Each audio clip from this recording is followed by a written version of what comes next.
Welcome to the Candid Life podcast, where we turn our broken hallelujahs into melody lines of impact. And I am your host, Lydia Gago. Today, our theme is blessed. Oh, by the way, can I just say happy December? Can you believe we're almost at the end of another year? How quickly it has gone by.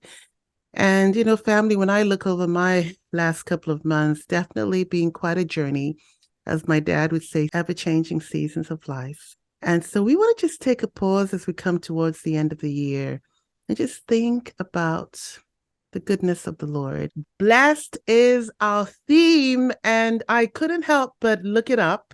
And it says, according to the Oxford Dictionary, made holy, sacred, endowed with divine favor and protection, bringing pleasure or relief as a welcome contrast to what one has previously experienced. Now, that is quite a mouthful. I just met Tiffanie just a couple of days ago at Hart Middle School here in Michigan, and she was just sharing with me some of the great things that God has been doing in her life. And I said, listen, this is the end of the year, and we need to leave people on a positive note of just pausing, reflecting, and being grateful for the things that we go through. So I said, you on my next podcast. So without any further ado, Tiffanie Holt, welcome to the Candid Life.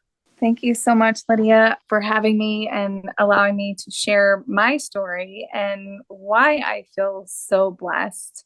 I am a mother of 4 children. I'm a military wife, a breast cancer survivor, and I love being a teacher.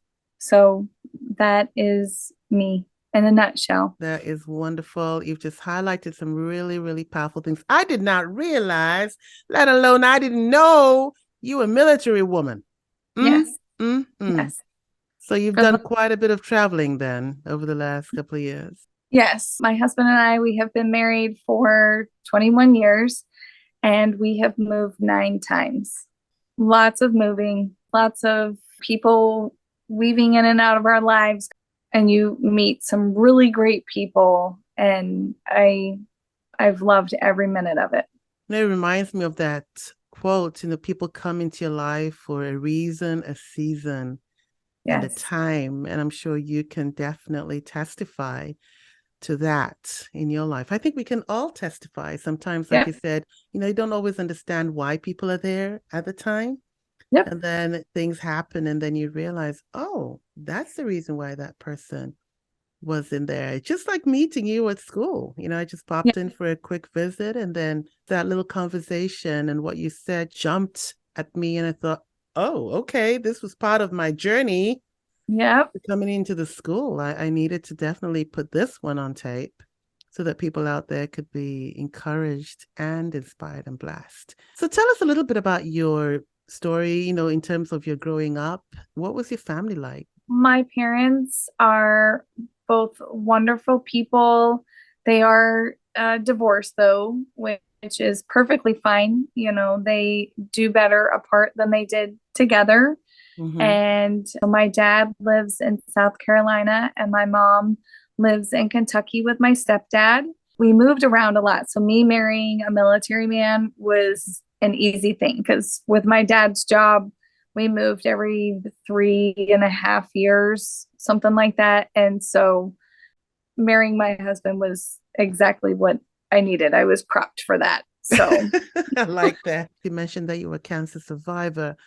Can you tell us a little bit about this journey with cancer? So cancer does run on both sides of my family. My father's mom, when she was 32, passed away from breast cancer that had metastasized, to other parts of her body. Of course, this was at a time, my dad was only 8 years old and he's, in his 60s now. Mm-hmm. So they didn't know a lot about it then. And then, years later, my grandmother, which was my mom's mom, she was also diagnosed with breast cancer. And then she survived that, but then she got bone cancer and lung cancer, and it just kept coming back. And she kept fighting, and she lived with it for several years, and then she couldn't fight anymore. So both my grandmothers, one of which I've never met, lost their fight to cancer. So it does run in my family, especially on my dad's side. So how did you discover this cancer? Well, full disclosure, there was an intimate moment with my husband one night, and he accidentally kind of poked me in the armpit, and I was like, oh, that hurt, but nothing painful. And then the next day, there was just this lump in my armpit in that spot, and I tried getting it to go away. I was like, oh, it'll go in a couple of days, it just bruised me or something. I didn't know. It wasn't going away. I tried ice, I tried heat, different things, and it just wasn't going away. And it took me a while to just really get irritated with it, a couple months before I went to the doctor or even made an appointment to see the doctor. And then when I went to see her, she was not concerned about it. She didn't have any issues, so then I was like, oh, okay, it's nothing. And so she wanted to send me for an ultrasound and a mammogram, which I was overdue for my mammogram by just a few months. I was due in October. It was when I was 40. I went to my first mammogram. Everything's fine. And so that was how it was discovered. The blessed moment, my husband poked me in the armpit. Right? Tell him all the time. I was like, you saved my life. A blessed moment, definitely. Blessed moment. Blessed moment. And then what happened? So I did 4 rounds of AC chemotherapy. So it was every 2 weeks. Those were rough. I'd have to say just a couple days after the second one, I distinctly remember that day I was going to be fitted for my wig, and I was washing my hair, and it was the last time I washed my hair for 2 years because it was just coming out in chunks, and it was just, there was more in my shower, and then of course blow drying my hair. So it was all in my trash can. Felt like there was more in my trash can than on my head, but there really wasn't. It didn't look that bad. It just was thin. I had 12 rounds of carboplatinum and Taxol. And then once that was finished, they waited a month, and I did my double mastectomy. Once that was finished, it was about 6 weeks later, I started radiation, and I did 30 daily treatments of radiation. So it just feels like you just went full throttle with everything. Well, it was one of those that when I was diagnosed by the doctor, they asked me, because they wanted to get started right away with treatments. And so to me, they were saying there is an urgency. This needs to be dealt with quickly because of how fast it grew. Because by the time I saw the doctor, I was only 6 months overdue from my mammogram. And they asked me this one question, and I told them, I said, well, we're moving to Michigan. We're moving to Detroit. We're being restationed, and we're moving next month. And we weren't supposed to move for another 5 weeks. And they said, how fast can you get there? And it was just like, oh, okay. So within the next 10 days, again, another blessed moment, my younger son's soccer team and friends that we had in the community all came together, helped us pack up our house, and we moved in 10 days. We moved on a Tuesday, and by Friday, I started chemotherapy. Wow. So we were only here 3 days before I started. That was just a lot all at once. Yes. I mean, of course, your family came around you and supported you.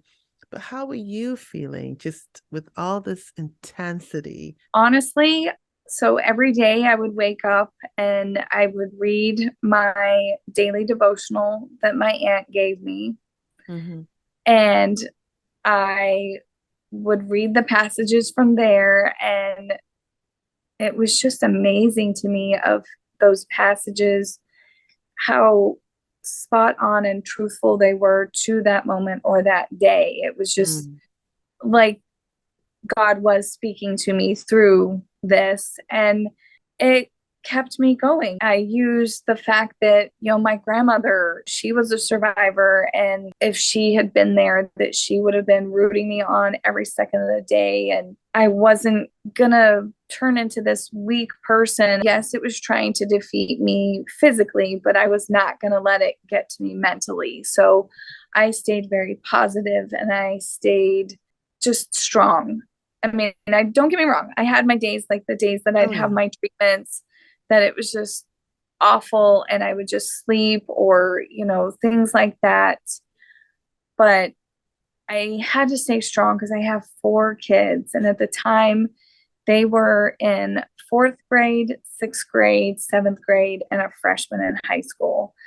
And I had those 4 beautiful little beings and my husband and the rest of my family to live for. So I had to stay strong.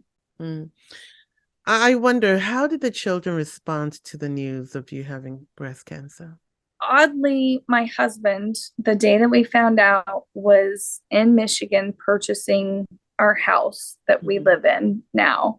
So I was by myself. The day before my appointment, the doctor's office called me and told me, you need to have somebody with you. They didn't tell me how bad it was. And so I was just like, oh, okay. So I think I was just kind of in denial at first.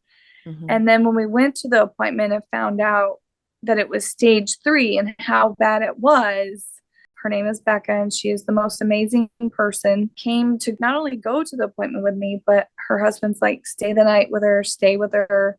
So she helped me tell the kids. And the boys were okay. They were very stoic. They just kind of sat there and just kind of had that dumbfounded deer in the headlights look. My 2 girls at the time, of course, were bawling and, no, mommy, I guess to them, as young as they were, felt it was maybe kind of a death sentence, that I was going to die. And so my husband, he's bald, he shaves his head. And so I tried to make a joke and was just like, well, mommy, I'll look like daddy, I'm going to shave my head. They did not like that.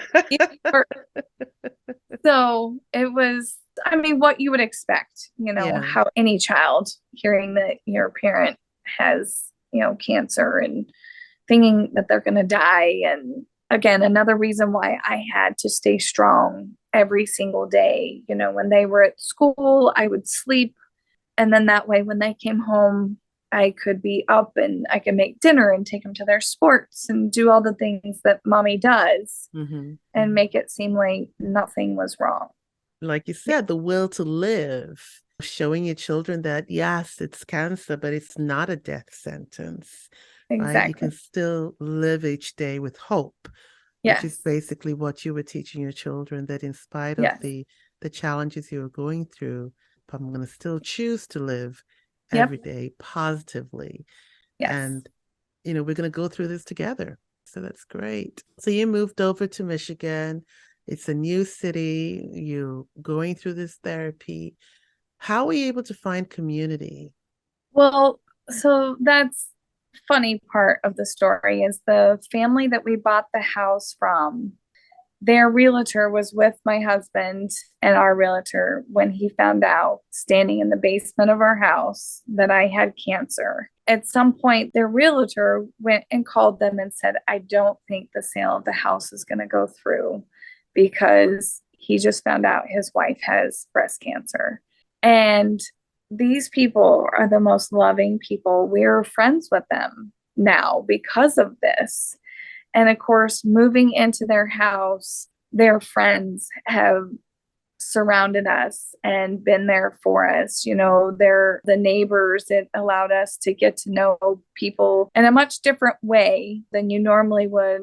Knock on their door, here's a casserole, hi, welcome to the neighborhood kind of thing. It was people willing to help. I mean, when I had my surgery, people started a meal train for us, even going through chemotherapy and stuff, people would help out that knew. Of course, it was one of those, I had a wig. So the kids are starting school. I didn't want all their potential friends, should I say, be like, why is your mom bald? That kind of Mm. stuff. So I had a wig that looked just like my hair.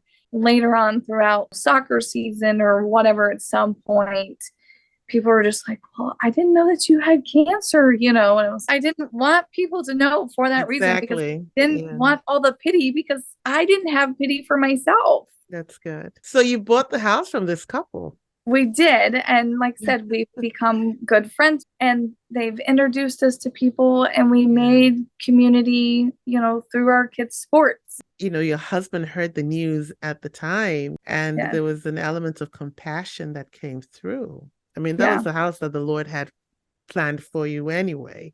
Yes. But there was just a lot of an outpouring of compassion that you Yes. needed, especially moving into a new neighborhood. That's Yes. incredible. They were very giving. When we moved in, there was like this big Wow. welcome basket of goodies and Yeah. stuff for the kids and for us. And odd that you ask about that as well, community, because Saturday night I was at a fundraiser for a friend of mine that she's only 42 years old. She lost her fight to the same breast cancer that I had, but she only got to fight it for 14, 15 months. So I was again with the couple that we bought the house from. They were friends with her as well. And we were talking about these blessed moments and what a blessing it was for us to buy the house from them and becoming a part of their lives and each other's lives, and the friends that we have made because of that. God was gracious enough to put these blessing moments. I mean, you look back now when you see, wow, that was a blessing. I always think about this song. It says, count your blessings, name them one by one. Do you know it by any chance? I do, but I can't sing it to you. But I'm going to sing it. It goes, count your blessings, name them one by one. Count your blessings, see what God has done. Count your blessings, name them one by one, and it will surprise you what the Lord has done. And I could almost feel that this is what's going on. As you look over your life, you just see the blessings of the Lord, coming through over and over again. Sometimes you have to be very intentional about writing those things down. So I do wonder, during this season or during this journey that you were going through, how did you keep track of the things that the Lord was doing? Do you journal? What do you do? I'm not a journal person. I kept track through it all on Facebook. Okay. Just for my friends and family, and especially all the friends that we have across the country from being a military family. That was another blessing, was keeping them updated. And my husband did that more than I did. Every treatment, he would be like, okay, this is, treatment number 2 or something. And so while I would be getting my treatment, which I would always sleep through because all the things that they give you, it made me sleepy. And so he would sit there and we would take a selfie together before the treatment. And then he would post the picture. He would journal it and keep track of it. So that was kind of our way of keeping track of what was happening, and everybody would follow along. They were waiting every week, what's happening. So he would make those posts every week just to kind of let everybody know. I was never really up to it, because I was so tired. And to me, keeping the house clean and, well, clean-ish, doing those kind of things were what I used as my, I guess, therapy, as you called it. So he did the journaling, should I say. It's called a partnership, right? We are partners all the way, 100%. So that's fantastic. Well, we're going to go ahead and take a quick break. And when we come back, we are going to listen to more of Tiffanie Holt's story and just see how even through this season of breast cancer, that she was still able to see the blessings just weave through her life. And, family, sometimes the reality is we're all going to go through seasons. We're either coming out of one, we're going through one, or we're just getting ready to go into one. So let's go ahead and take a quick break. And when we come back, we'll hear more of Tiffanie's story.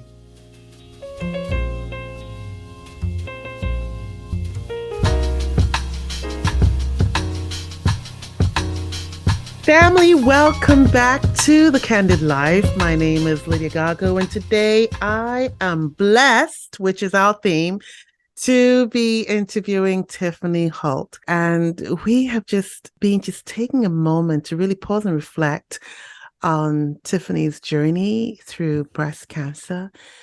And I'm sitting here and just really listening to how even through every season of our lives, there are blessed moments. We really have to be willing to pause, reflect, and actually take note, because it's very easy to get swamped with everything that's going on that you lose sight of some of the blessings that are placed there.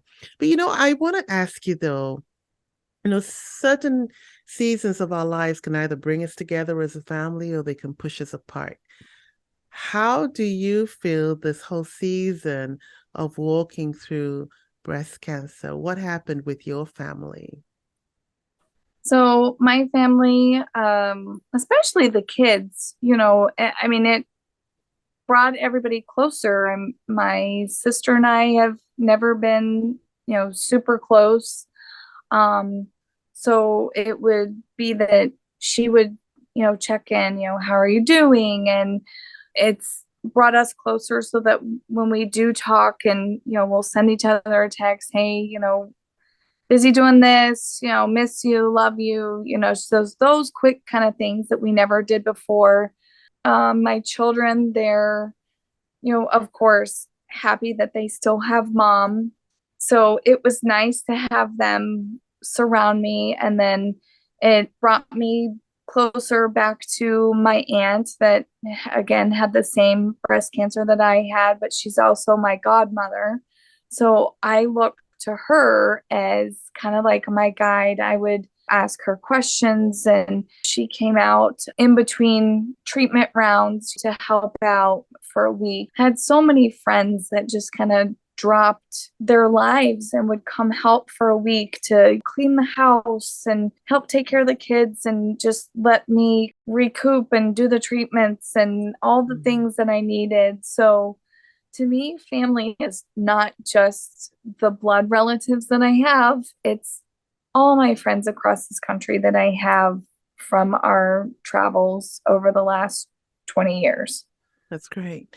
Was there anything in particular that when you look back, you just think, wow, I don't know whether this would have happened if I hadn't walked through this journey? Um, Probably I would have to say that I don't know that we would have been as close to or friends with a lot of the people in this community that I've met through the people that we bought the house from. One blessing of things that have happened too is COVID. The week after I finished my radiation, the world shut down. And so it allowed me to recoup probably faster and a lot more relaxed than I would have, because it was going into the season of soccer and gymnastics competitions and dance competitions and just all the things that my four kids are in. And so it allowed for me to just take a step back, take a breath, and my kids too. And it allowed us to spend some much needed quality time.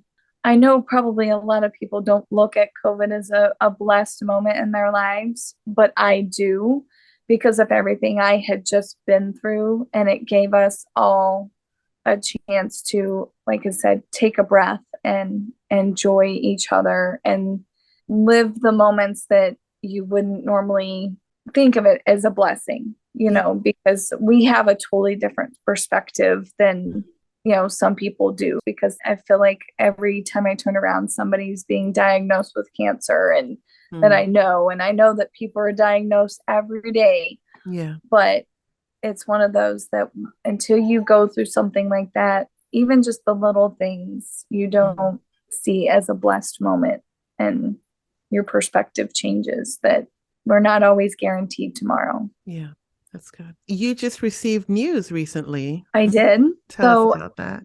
I just recently saw my oncologist, and we did a CT scan because, again, after my friend passed away, I kind of had, a little freak out moment because in my brain, I'm cured, yes, but in the back of my brain, it could be lingering and you don't know it's there. And so we did a CT scan. And so the day that I saw you, I had gone the day before, and he told me that I am in complete pathological remission. I have no cancer in my body. Whoop, whoop. That is fantastic news. With that being said, and you said you had that little freak out moment because your friend passed away, you said about 2 or so weeks ago. Yeah. Which of course is very challenging. How do you keep that fear, anxiety at bay? Because, we all go through different seasons.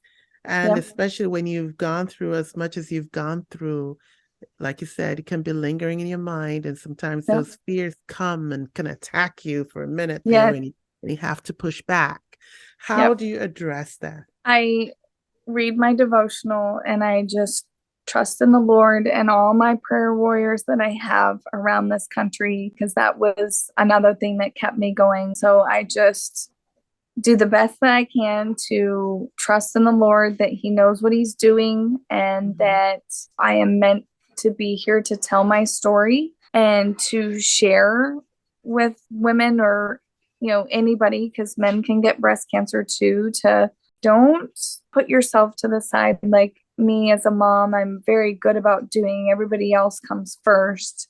If something doesn't feel right, go to the doctor. My friend passed, we had her celebration of life on a Thursday, and then on that next Tuesday, I had a doctor's appointment. I told him, I said, I trust you as a doctor. I trust you know what you're doing. I said, but how can I, in my brain, be okay with this? Of what just happened with her, it could have happened to me. How do I know it's not hanging around in there somewhere, wreaking havoc that we don't know about, and that it didn't move to someplace, and so that was when he's like, well, we'll do a CT scan for that peace of mind, and I was like, thank you. You listened to me. And so ever since then, I've slept better. I have, over the last few years, it's gotten worse and worse, but like clenched my jaw in my sleep. Since then, I haven't been clenching my jaw in my sleep since I got the news. So it's been there, but I don't let it get to me, or didn't, acknowledge it, but that's what it was. And I've slept so much better since getting the news. That's great. And I think you said something there, which is very important, that the doctor listened to you. Yes. And I think sometimes it's one thing for somebody to reassure you. It's another thing for somebody to go the extra mile and actually do something about it. There is one thing I wanted to ask you, and it's at the time when you were walking through before you got this final news, did you feel the need to share with people when you talked to them, or how did people respond when they heard, oh, you've got breast cancer, you're walking through? One instance, I'm in the grocery store shopping, and so my wig is blonde, and then I had them add the purple and pink, like underneath highlights to it and stuff, like my normal hair. And I have this lady stop me in the grocery store, and she's commenting on it, and oh, it's so beautiful, and just, I would love to do that. And so I'm talking to her about it and everything, and she just keeps on, well, does it fade easily, and this, that, and the other? And she's just admiring my hair so much. And at one point, I finally, because I didn't want to send her to the salon to get her hair done like mine, and then it not react or do the same, because mine, again, is a wig. Yes, it's made out of natural hair, but when you only have to wash it once a month and you're not washing it every few days, it's going to fade differently and stuff. So I said, can I be honest with you? And she's like, yeah. And I said, this is a wig. I have breast cancer, so it's going to do differently than what it would do for you. And she's like, oh my goodness. Okay. That kind of stuff. I understand. So one thing that when I did share my story on Facebook with my friends after my diagnosis, I had so many friends that said, thank you for that. I was overdue. I've never had one. It made them go and get their mammograms done. And so that for me was the sharing part, but it was never for anything to benefit me. It was all to help others not have to go through the same situation I was going through. Mm-hmm. Did you find that sometimes just opening up and sharing made people feel uncomfortable? And if they did, how did you respond to that? No, I never had one of those moments. So I don't know. If I ever have one, I'll let you know though. No, that's good. People respond differently, but I appreciate the fact that you took it upon yourself to use this as a moment to educate and empower women to live differently and do differently as Yes. a result. So, what groups are you involved in with regard to cancer, or are you involved at all in Um, helping others? I spend my time giving back to my children's sports and things like that. That's fine. I mean, they are your first line of ministry, and you need Are to make sure that they are taken care of. Being equipped for life is yes. your priority. So that's fine. I have had friends that, they've had friends that have been diagnosed. So they'll call me and say, well, I want to put together a Mm, care package. What can I put in there? And I just give the advice of what was good for me, or can we share your phone number with them and have them call you? And so I have spoken to people that I've never met before that mm-hmm, are going through it now, and mm-hmm, help give advice that way. And my friend that just passed, I helped her through it. And mm-hmm, listen to your body. It will tell you what you need, whether you need to sleep or if you need to eat something. And, that was one thing with the chemo treatments. I would have different cravings. It was kind of like being pregnant again, where one treatment, it was just, I couldn't eat meat or anything. I just wanted nothing but vegetables and fruits, that kind of stuff. Or kind of like being a baby and being pregnant. All you did was eat, sleep, and, go to the bathroom. And was pretty much, what I did for like 6 months. So, my sweet Tiffanie, so much to think about, so much to reflect on, just in terms of counting your blessings. What does it mean for you to live the candid life? It means for me to not take any day for granted, to enjoy everything that you can. If you have to, make you a bucket list and try to once a month if you can, or every few months, mark something off that bucket list Mm-hmm. and enjoy your children, enjoy your community, give back, pay it forward. um I try to do that. So many people have helped me in many, many ways, and I try to pay that forward to other people and remember to make people smile. You never know what they're going through. They Mm. could be hiding something, like I did underneath my wig every day for 2 years. So just love every moment, cherish your loved ones, and trust and believe in the Lord. He will guide you and he will keep you safe. That's good.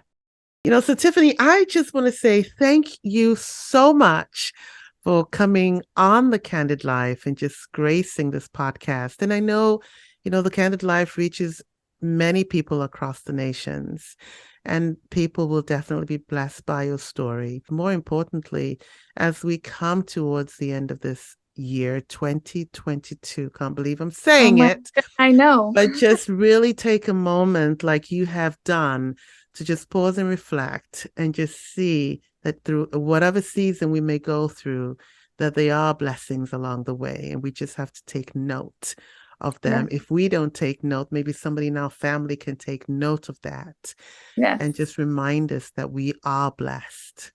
We Yep. are definitely blessed. So thank you so Very blessed. much for coming on The Candid Life. Do you have any final words before we close shop? Thank you for having me, and always get your mammograms done. Do not put those appointments off, or, if you need a colonoscopy or, any of those, do not put them off. Thank you. So you heard her, Tiffanie Holt. Get your mammograms done. Yeah. Ladies and gentlemen, make Yes. sure you are aware of your body, the changes that are going on, and don't put your appointments off. So with that, I would like to hear your thoughts and contributions. Please connect with me at livethecandidlife@gmail.com. Follow me on Instagram at Lydia Gago. You can also check me out on Facebook and TikTok, I hasten to say, if you want to get a word of encouragement. But please subscribe and share the podcast, because the stories that are being broadcast are really changing lives around the world. And so with that, I do want to make that one promise that when you listen to this podcast, you will be inspired, challenged, and empowered to live differently so that you can impact this generation and the next. And so until next time, remember, your story matters because you matter. So live the candid life 24/7, and God bless you.